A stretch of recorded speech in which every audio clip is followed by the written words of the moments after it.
Welcome to the ID10T podcast number 1129.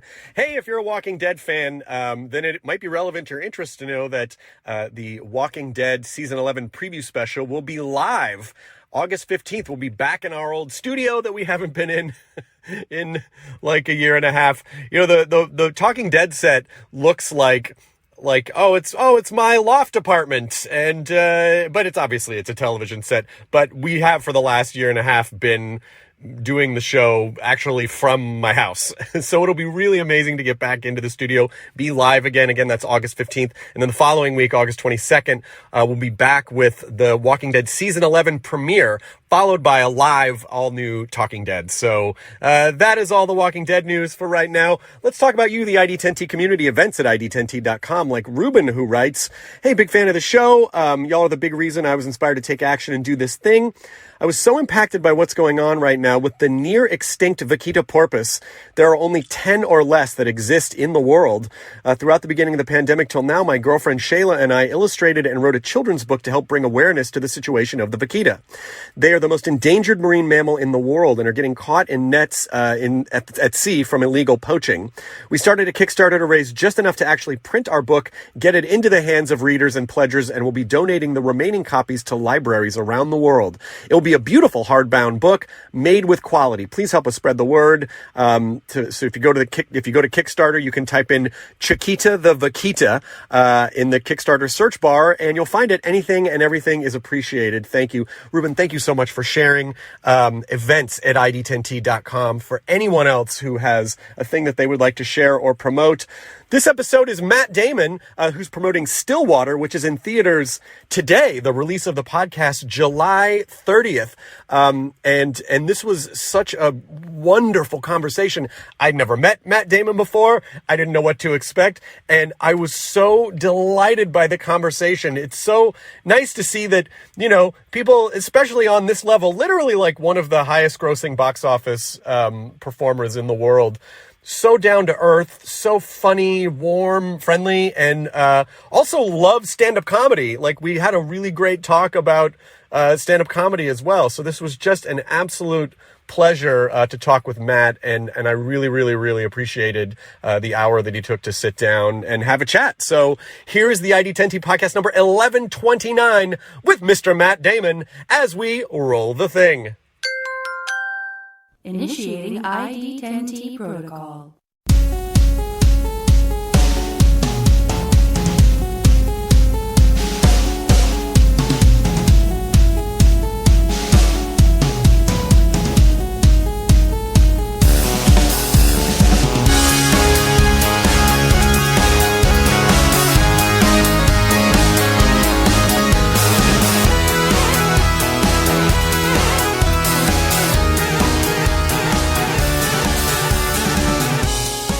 What a nice background. What are all the plants in jars behind your head?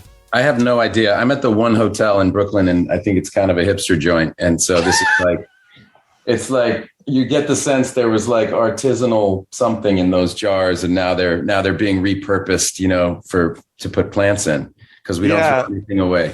Plants and local honey. And, exactly. Whatever it is.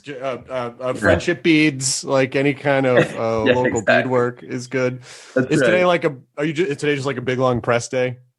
Yeah, I mean, some of these longer form interviews, which I really prefer, because they're just so much more natural than the 4-minute ones. Like, you know, well, I did a day, you know, last week where I had 60 of those in one day, where it's my God. No, my record is 96 for the Rainmaker. That's pretty sweet. Yeah. Danny DeVito said it was the most you'd ever seen. We did 90. So we all did the whole cast, like, rotated through, and we did 96 interviews in one day. It was like, I would imagine by like 60, you don't know who you are anymore. You don't know what words mean anymore, and you still have like 36 to go.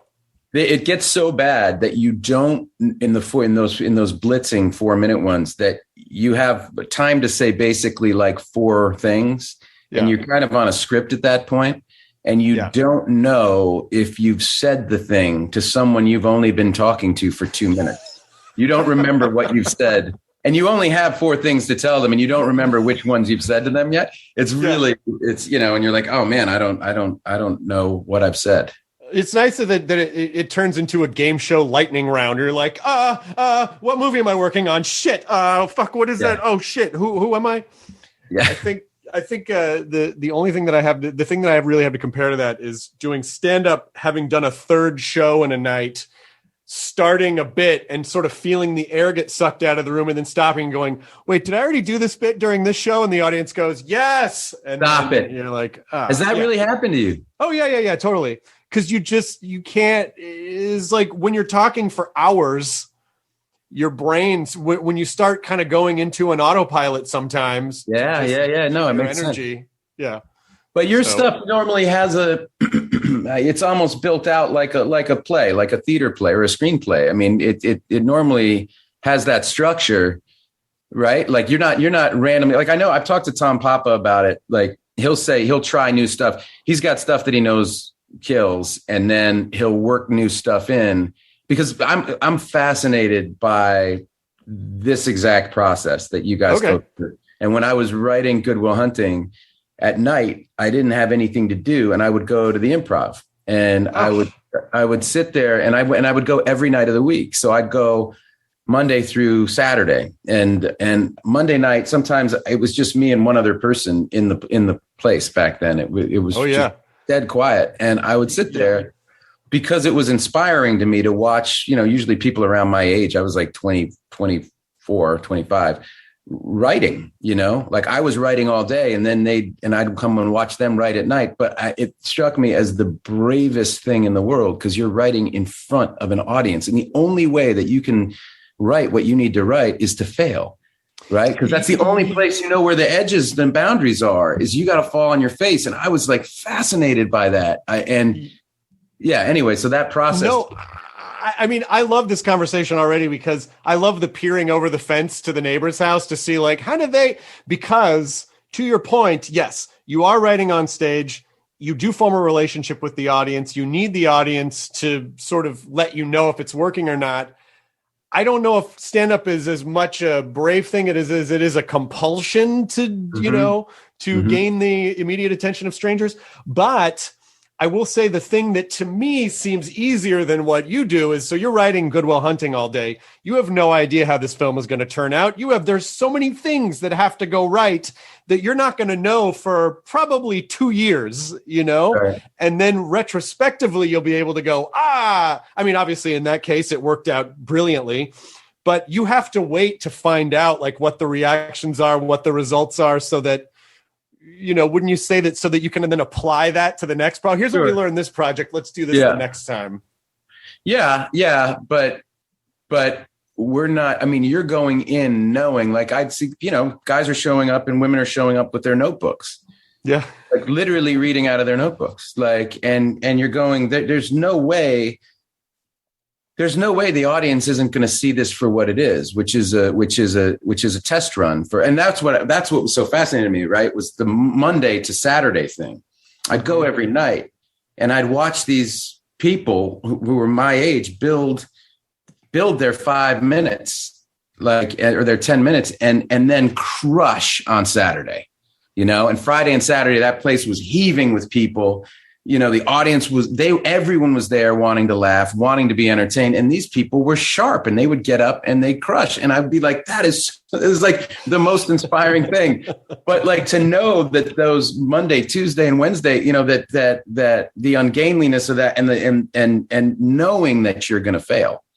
Well, but that's an interesting point too, because it sort of depends on like, and I think this applies to any kind of artistic endeavor, like what is failure and how do we define it? And if your goal is just to get up on stage and say it out loud, which is what you need to do sometimes, then you've succeeded, even though like the audience reaction seems to be the main goal for the main barometer for success most of the time, but sometimes it isn't. And sometimes you just got to say it out loud. And if you say it out loud, then you kind of feel the beats of it, even with two people. But I just think if you're honest with the audience, go, look, I'm working on new stuff. And so back to the earlier thing about how do you say a bit that you don't remember that you already said in a set, my set is like partially like 40% of it or so is I riff with the audience and then I weave in and out of bits. So there's not as much of a structure. So it's easy. If I'm not really paying attention, I can get lost and go, oh, fuck, but it's fine because, and let's weave this back into what you do, because I think those moments where those happen, those mistakes, or when two people show up are some of the best moments because those accidents create real authentic moments. Sure. And that's where the community kind of comes together and goes, oh, we were all in this together. As long as you acknowledge it and you're not bothered by it, at least outwardly, it can work. So do you see a parallel with what you do, these kinds of happy accidents, or like the avoidance of perfectionism, which I think can be the enemy of art? Yeah, absolutely. I mean, we look for those accidents. I mean, because that is exactly when those real things happen. And, precisely at the moments that you don't expect and you haven't planned for. So yeah, without a doubt, we're doing that too.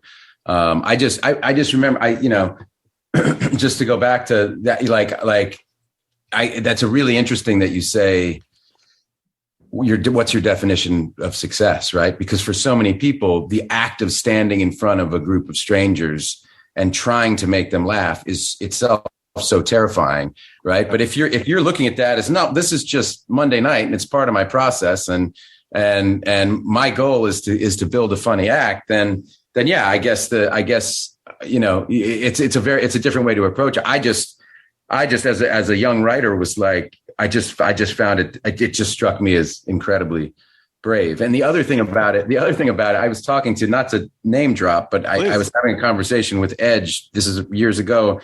And we were talking about writing in general. He was talking about songwriting. I was talking about screenwriting. And he said something really interesting. He goes, I think stand-up comedians have it the hardest. He said, I go out, he goes, if we go play somewhere, I have to play where the streets have no name. He goes, I have. And he's right. They do, by the way. They do. And he goes, people will be mad if we don't play streets. And I'm like, that's true. I would be furious if I went to one of your concerts and played. He goes, we wrote that song, 30, 40 years ago. And he goes, these comedians with a joke, they can tell it once. And then they can never tell it again. You cannot tell a person the same joke twice. It's because jokes are magic tricks. Like once you have the reveal, the surprise element is over. When you two goes out on stage and they start playing that, and then like you don't go on stage as a comedian and go, "What's up with farts?" and hear a swell of recognition applause. You know what I mean? Right. Like, he's gonna do the farts thing. Oh my god, this is the fucking best! I can't believe. And so, but that means like what is the point he was making was just the amount of material you guys have to generate. Yeah. Right. Yeah. Over your lives is insane. It's insane because it's not, and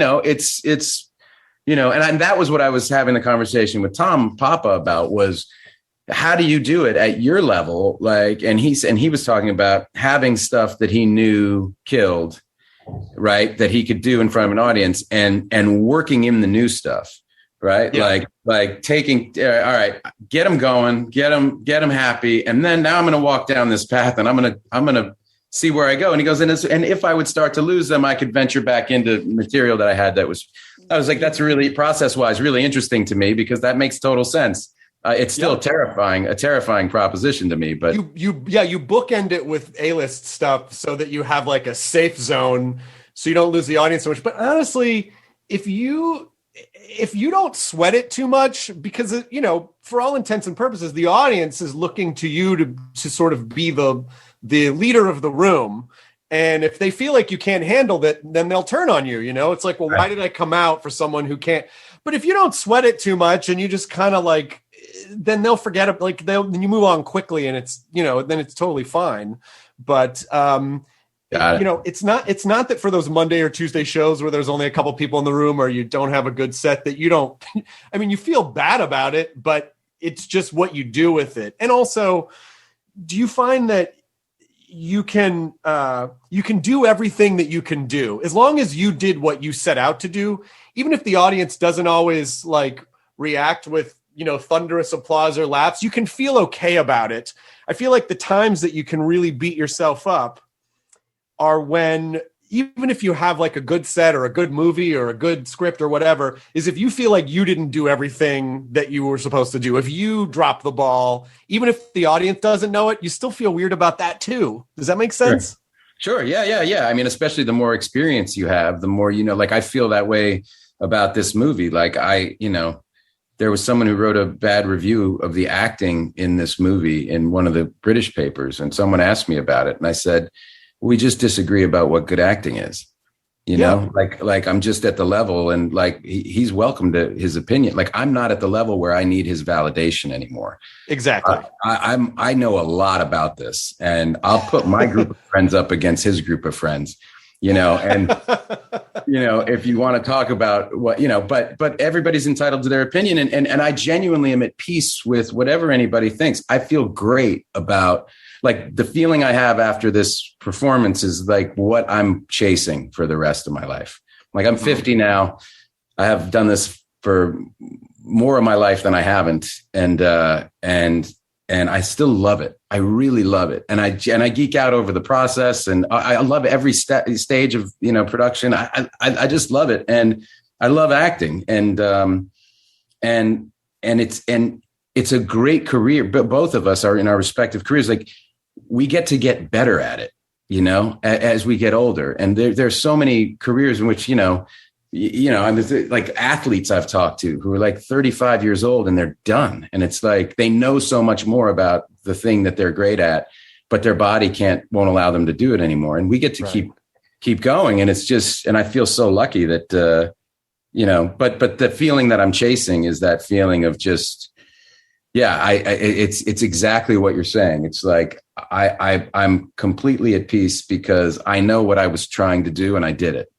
And by the way, this idea of being at peace with yourself, I think is probably the most important journey we as human beings, like one of the most important personal journeys that I think people face, because I'm sure you have friends who are also like huge box office grossing stars and still never feel complete or whole or peaceful, whatever. And there is this, it's I think it's called the hedonic hamster wheel, where it's like you keep setting a baseline. Oh, if I just get this, and then you get it, and it's like, fuck, still don't feel, because you're constantly searching for this external validation. And we both work in a business that is so heavily focused on external validation. Yeah. And so how do we not fall prey to that? And how do we, how did you find that path where you realize like, hey, people totally entitled to their opinions, doesn't affect me. I'm here to do what I do.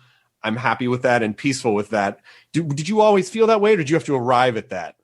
No, I think I arrived at it. I think one thing that really helped me was I had this moment that I've talked about before. The night that Ben and I won the Oscar in 1998, I was sitting there at home. It was like 4 a.m. and I was still kind of buzzing. My girlfriend at the time had gone to sleep, and I was still kind of buzzing, and I couldn't sleep, and I was just sitting there, and I was alone with this thing, this Academy Award.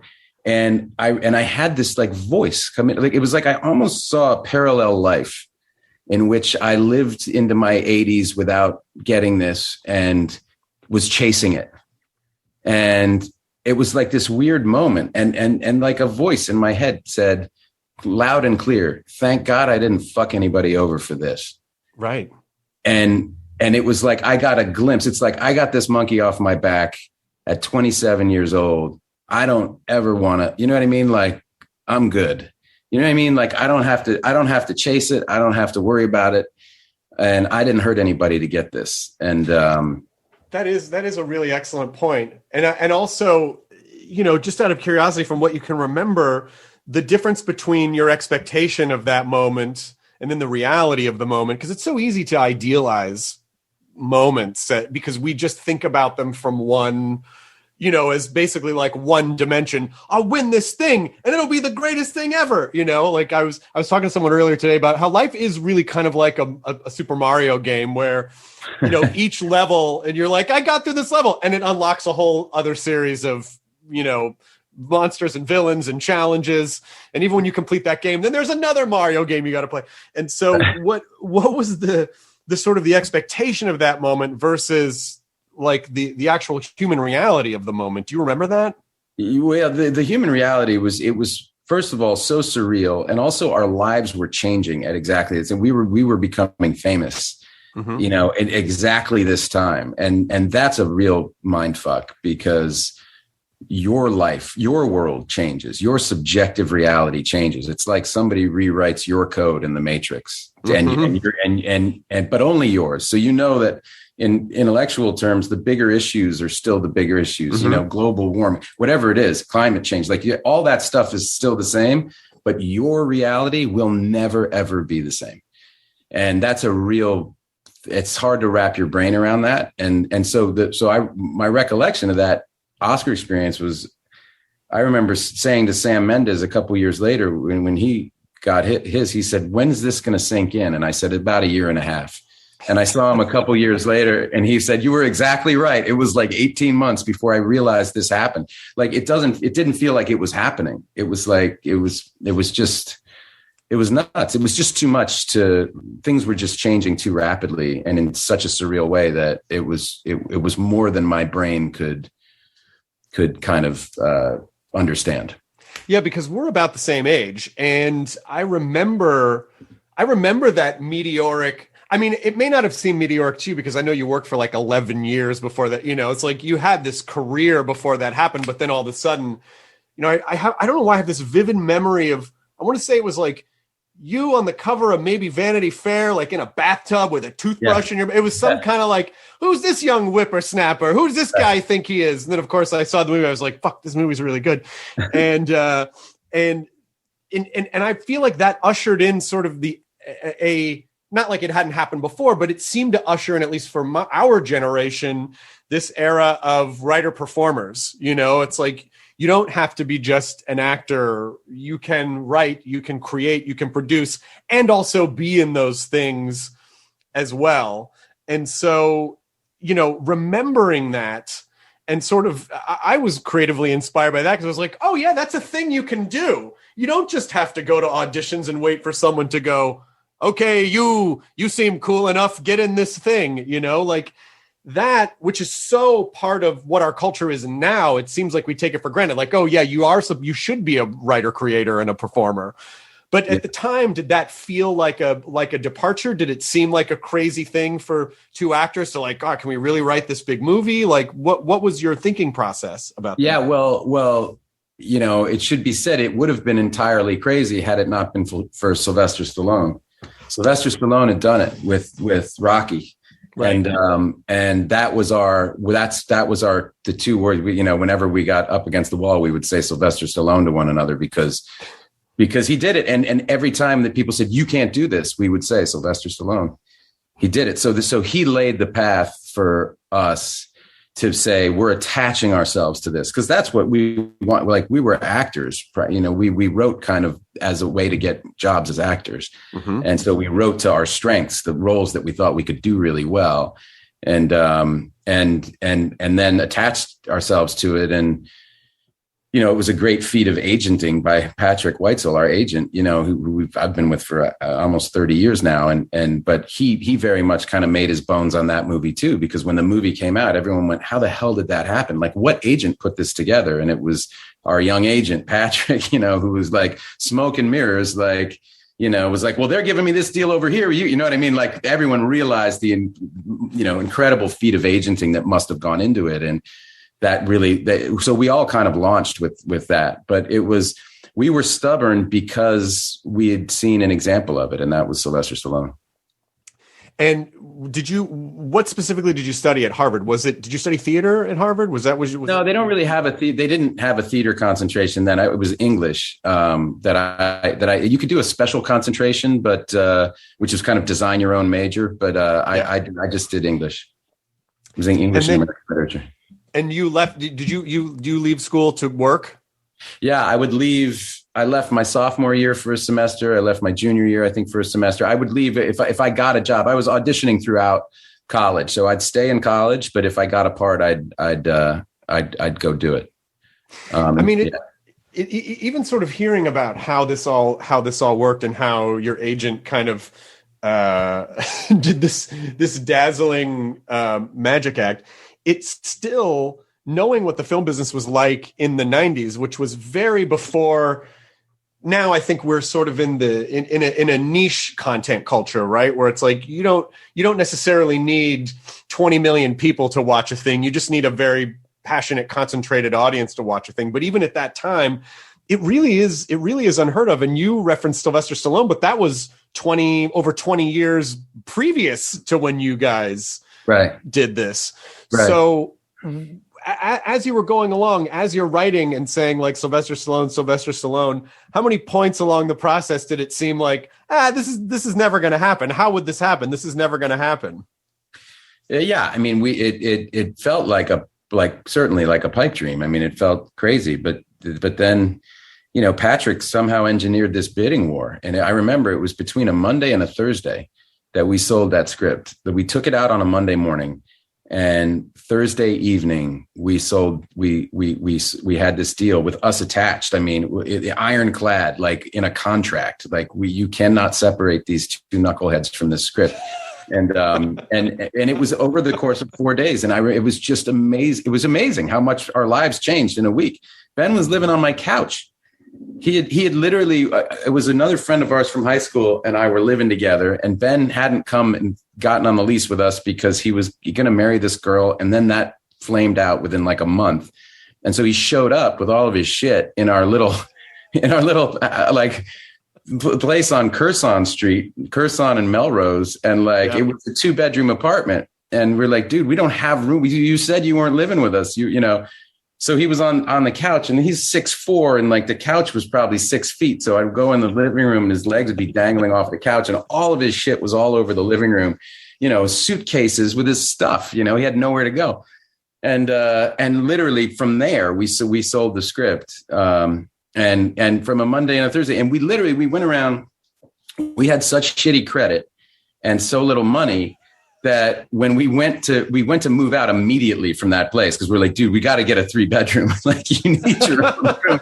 With a tall bed. With a real bed. We went around and it was on the front page of Daily Variety that we sold this screenplay, and our pictures were on the front page of Daily Variety in November of 1994. And we went and bought all these copies of it. And we would go to these houses, and because people would say, you have no credit and you have no money. And we go, but look, and we'd hold the things up and be like, this is us. This is us.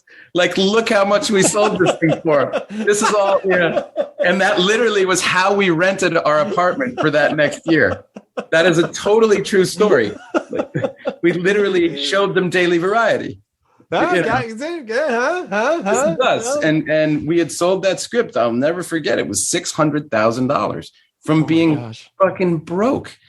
And so Ben and I suddenly each had $300,000. Well, I mean, before taxes, but that's what it said on the cover of Variety. And, and we were like, we can afford rent. We'll pay up front. Yeah, I guess in Hollywood in the entertainment business, when they do a credit check, it's IMDb. Like, look, see, it's like you can see, like it's actual credit that I'm getting this thing for.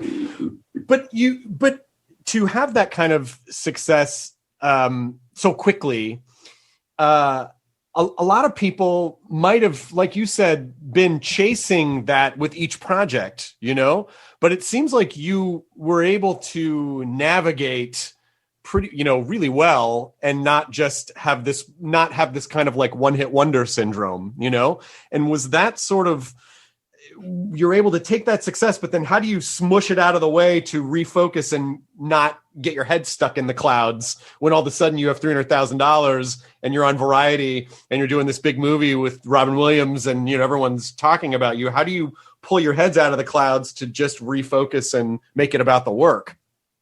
Well, I mean, it's a massively insecure business, as you know, like nobody has job security. So nobody cares about the movie you made last year. You know what I mean? Literally nobody cares. And so I think that just was clear to me, just having been an observer of the business at that point. Like there's no time to feel good about yourself. Like you're on to the next one, and you really got to keep your eye on the ball. Because if you make enough shitty movies, you're done. And I don't think there's any, I mean, the phone stops ringing for everyone, at one time or another, and sometimes for good. So I was always just very aware of that. I never felt like, oh, I accomplished this, so I don't ever have to worry anymore. I mean, it's like, when the first time I met Tom Cruise, I remember,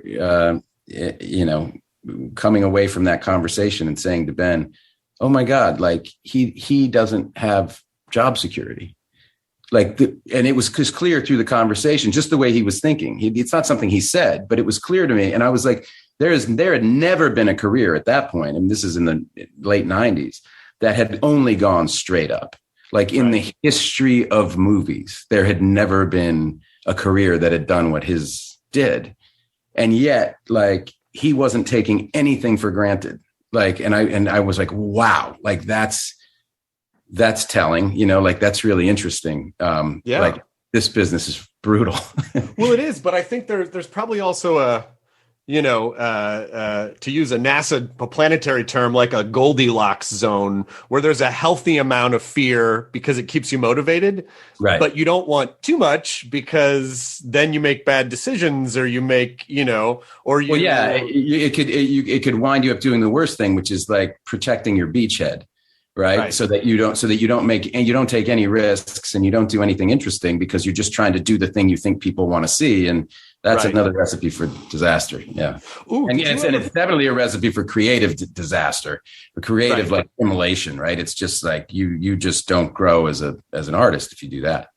So it's interesting you say that too, because I think maybe it was on Fallon where you were talking about Stillwater, and you're like, look, this is not like a Bourne Supremacy, Identity, Liam Neeson type, this is, this guy does not go over to France and beat people up. Like it's it's a very character driven drama, and so because of the success of, like the Bourne franchise, which is fucking awesome, by the way. But did you ever during that process go, these are cool. And obviously I like doing them and they're fun for me, but I don't always want to be this guy. Was that a conscious decision? No, I mean, I think those movies are their own thing. And when I'm that guy, and that's what the audience wants to see. And that's what I would want to see going to one of those movies, or going to one of those fucking awesome Liam Neeson movies. You know what I mean? Like, when he's like, I have a very particular set of skills. You're like, fuck yeah, you do, Liam. Go get them. Fuck them up. See those skills. Yeah, see him, man.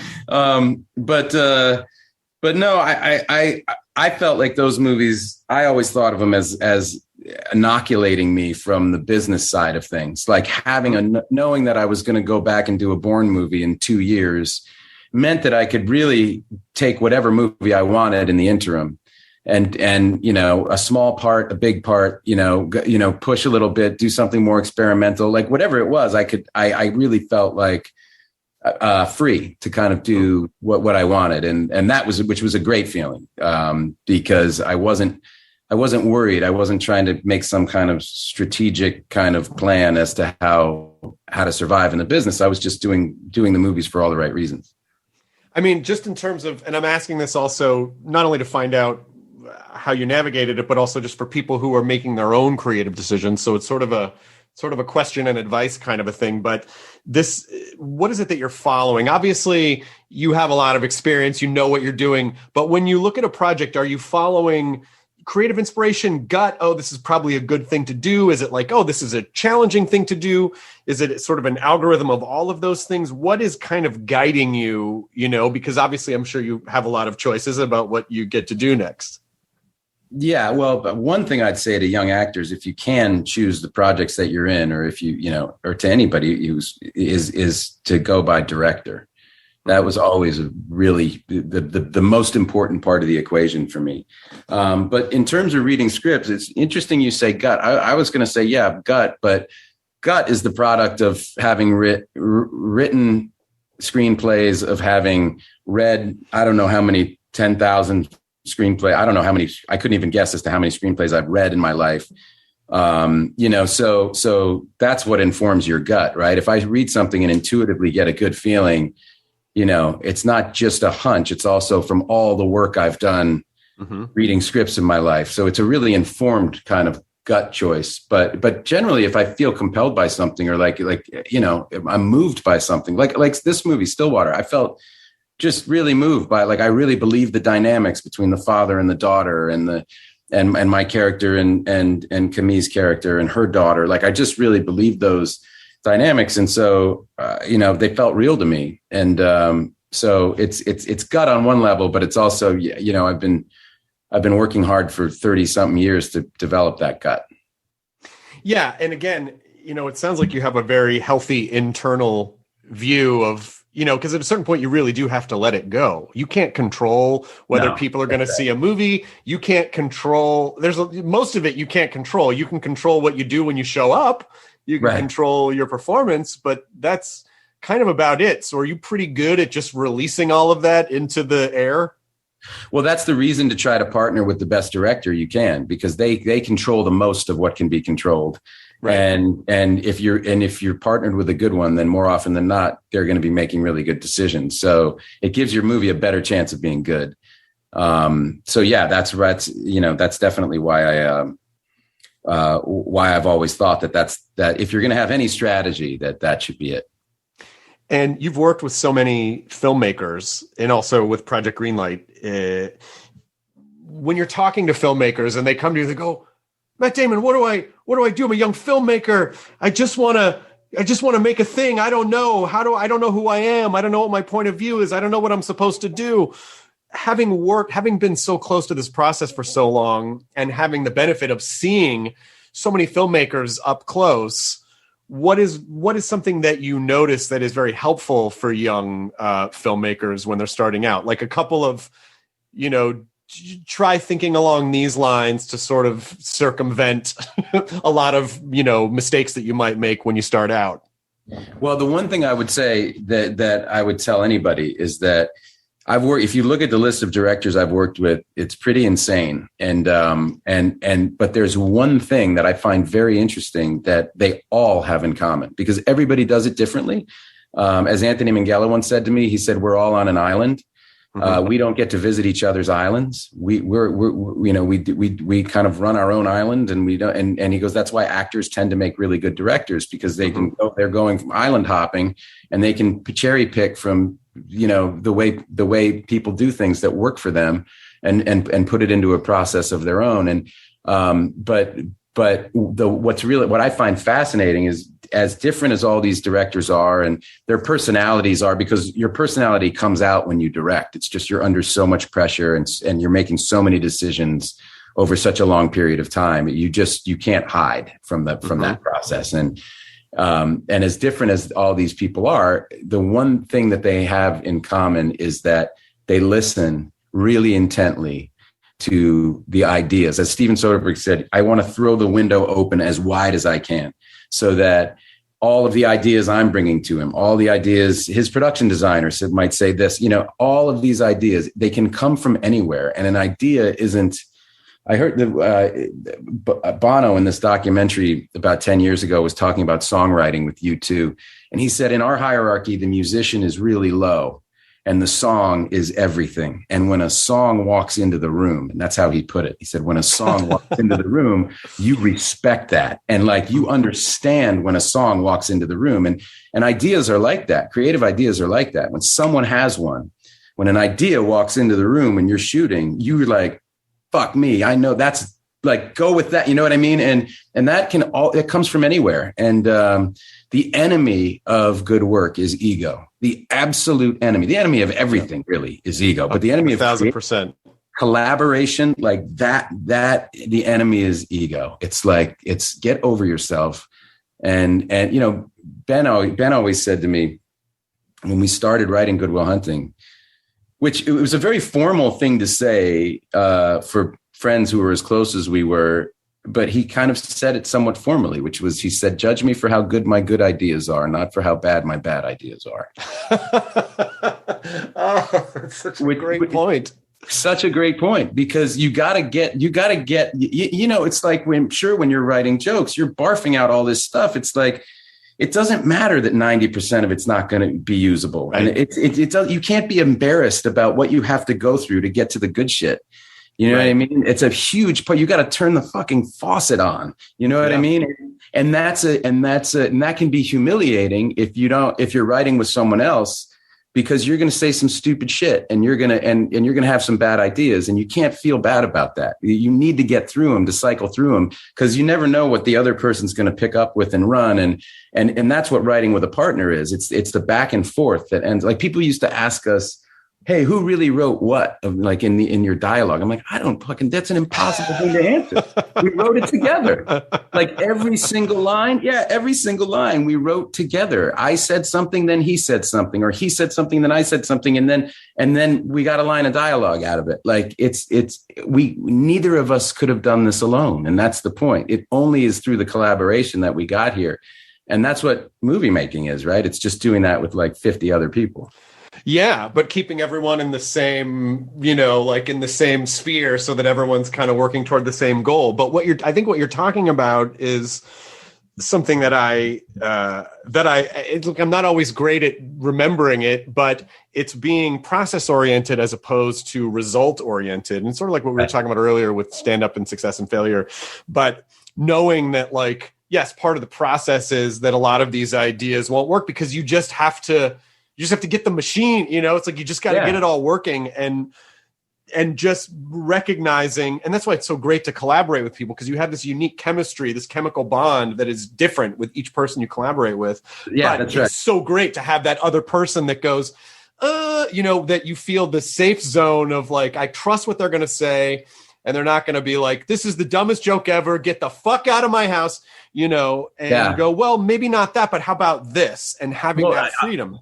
Yeah, and that's another thing I'd say too about writing with Ben, is that we never wasted a minute on diplomacy, right?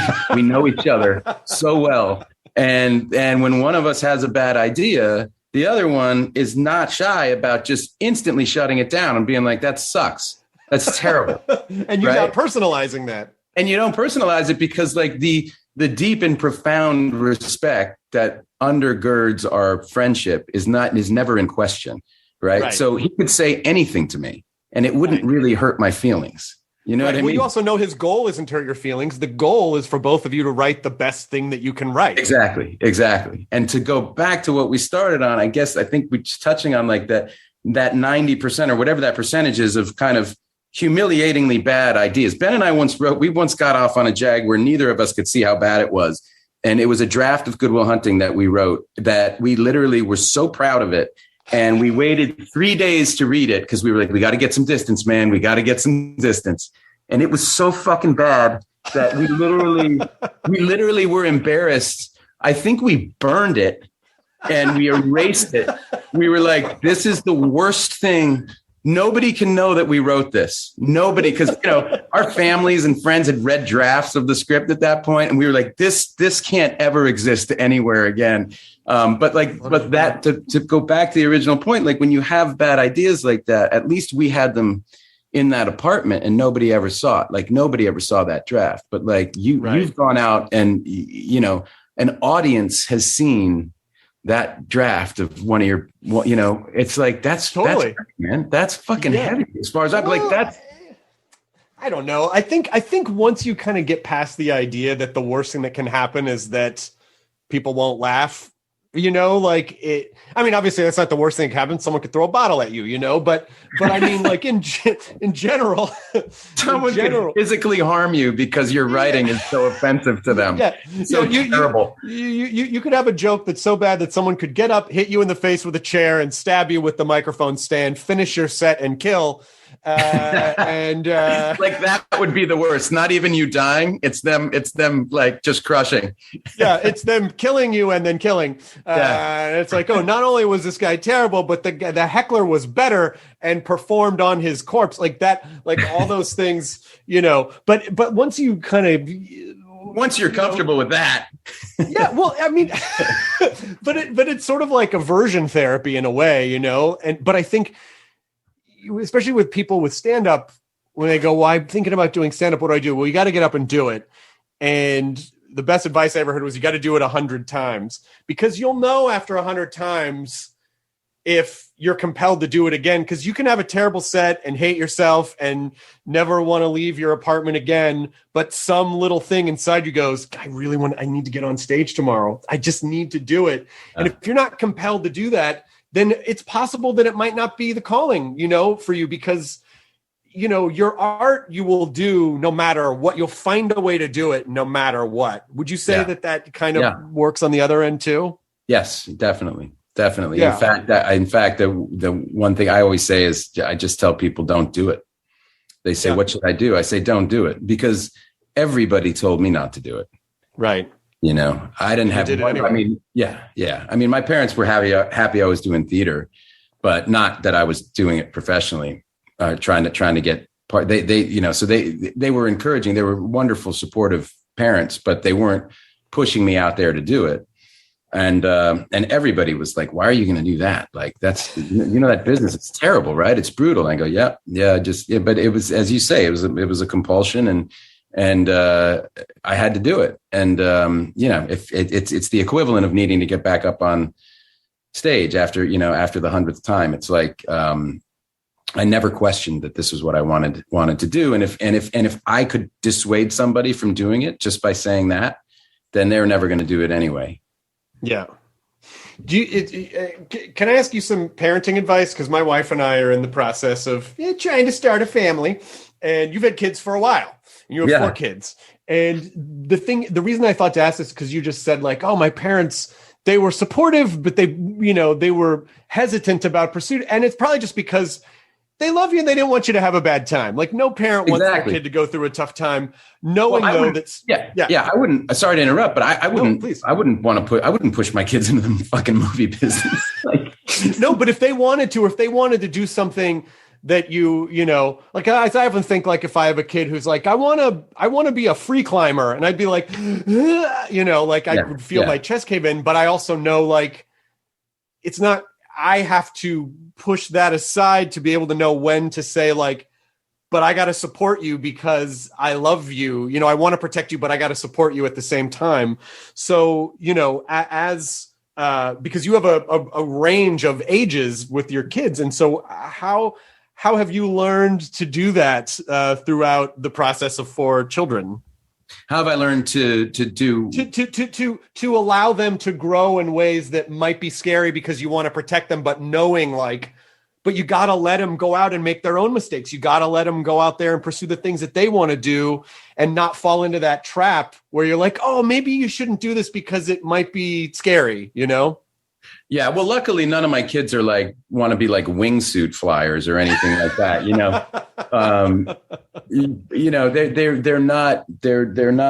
They're not risk averse, but they're not particularly, they're not involved in anything that's that would scare the shit out of me or be impossible to let them. And the nicks and scratches and the bumps and bruises are part of life and part of building resilience. And I really worry about this last 18 months, just because all these kids have been separated from each other. And that really, like, all of their brains are developing. Like, it's going to have some impact. It remains to be seen how much, but I can't wait to get them all together again with classmates and, you know what I mean? Because they need to have those experiences, and their brains are individuating it. I've got 2 adolescents and a teenager, and then a 23-year-old, and who's obviously out of the nest now. But there's so much happening, and for them at this age, and a part of that is to start building their own lives and have their own experiences. And as sad as that is, it's totally necessary. I loved something you said. I think it was on Fallon too, where it's like, I'm getting eye rolls now. Nothing my kids do think is cool. They don't think it's cool anymore, which I think is kind of great in a way, because we do work in a weird business. And I often think about, like, how am I going to explain to a kid, like, this is weird. It's real, but it's not real. I wouldn't take any of it too seriously. Like, just sort of, like, making sure that they stay grounded, like that always seems like a bit of a challenge in this business too. Yeah, I guess more than anything, I want them to see how much I love my job. Like, I think that was a great thing I got from my mom. She was a professor, and even though she never had real money, she wasn't working for money. She was working because she loved her job, and that's a great thing to see as a kid. And my father, by contrast, never loved his job, but made enough money, but did it to support us, and and that was the lesson we got from him, which was, if you have a family, you're going to have to do whatever you have to do to support them. And it might mean working at a job that you don't love. And so we were kind of getting the same, I have one big brother, and we were getting the same message from both parents, but in different ways. And I think I ended up as, going into the film business, and he ended up as an artist. And, we both ended up doing exactly what we wanted to do and finding a way to make a living at it. But I think it was those were the two examples that we had. So which were great. And I always think about that with my own kids. As goofy as my job can be sometime, I like that they can see how much I love it. Yeah. And I also think one of the great things is that because this business encourages us to focus on ourselves a lot. Right. What I'm excited about the prospect of kids is you can't focus on yourself. You need to, and I feel like that's very grounding and very healthy and very good. And that actually, I'm looking forward to that. Yeah, it certainly takes the light and shines it away from you and someplace else. There was a friend of mine's mother in college explained it as when you spend your whole life protecting your heart, and then you have children, and you take your heart and you put it in this other little vessel, and they go off into the world, and you can't, and that's where your heart is, and you can't protect. But you have to let them go off into the world, and that's a pretty apt description, I think. Well, I know I just got a note that you have to jump to another thing really quickly, but I just want to say about Stillwater that my wife and I loved it. My wife is friends with Abby Breslin, and they did a movie together a few months ago, and whatever that one outlet, the performances are fucking phenomenal. Like, I'm from Tennessee, which is not technically the Midwest, but I know that guy. I know that guy you played. Yeah. People are it's kind of funny that people are like, it's like your walk is different, and it's like, yeah, acting. It's acting. That's my job. You don't show up as Matt Damon and say, "Hey, it's me, Matt Damon. I'm here to save my daughter from a." But it is to me, it was a very effortless performance, and Abby was great, and the actor who played the woman, Camille Cotin, the Camille Cotin, and phenomenal, and the little girl who plays her daughter has. Yeah. Some of the most nuances, like, she's phenomenal. She's great. Like, literally the first day we were shooting with her, and she left, and I went up to Tom, and we had wrapped, and I sat down with him, and we were like, all right, so this kid's pitching a no-hitter. Like, how do we keep people in the dugout the fuck away from her? like, you know what I mean? Because you don't want that to get corrupted. Like, we were like, how do we keep it light and fun? Some adult leaning in and go, do this, or you should do this, or giving line readings. Or it's like, no, let her do what she's doing. So many times, it's like, Aunt Becky, don't talk to her. Like, fucking Aunt Becky again. What? Yeah. I'm helping. I'm helping. Do it. Put your hands on your hips. And now you're mad. You know what I mean? Like, yeah. So we were very like analytical about. We're like, what do we do? Okay, what's this? What tactics do we use to keep this as light and fun as we can for this kid? Like, we got to keep this. She's intuitively so incredible, right? That we have to. It's our job not to fuck this up. She is giving us lightning in a bottle. Like, let's just, don't tell her. I don't remember if I've told the story in the podcast before. I probably have, but the exact thing that you're talking about, remember the old Charlie Brown cartoons where all the kids talked like this? Yeah, they all had that weird cadence. Yeah. I found out it was because there was one producer who gave all the kids the same line readings. Right. And of course we associate it so closely with that cartoon, but it is that idea of like, one adult can really just with their own ideas. Yeah. It's just like, just let everyone be, just let everyone be. That's the thing about keeping that window as wide open for ideas. You don't only get good ones, right? So that's director. You're like the arbiter of taste, right? You have to. The best direct definition of directing I ever heard was Steven Soderbergh said, it's like making a 1.5 mile mosaic from or a 1.5 block mosaic from 1.5 inches away. Oh, wow. Right. Like a giant mural of like these tiny little pieces, but being right up against it. And so the director has to keep the image of the whole thing, right, to know which color they're putting in, like, at every little inch of the thing. And so when those ideas come in, that the one where the kid talks like this is bad. And it's like, go back to the producer's tent. You're an energy vampire and you need to stay the fuck away from my actors. Yeah, keep the window open, but also keep the back door open so some of those ideas can just blow on. Breeze right through, blow on through. Oh yeah, we'll just keep that one moving. That's an idea. I cannot thank you enough for your time. This has been such a wonderful conversation. I had a ball, man. Thank you. I really appreciate it. And the movie was fantastic. And I hope you have a pleasant rest of your day. Honestly, I hope you're not doing 96 of these. No. I got one more, and then I'm done. It's a light day. Cool, man. Thanks so much. Thanks, Chris. See you, bud. ID10T scanning complete. Enjoy your burrito.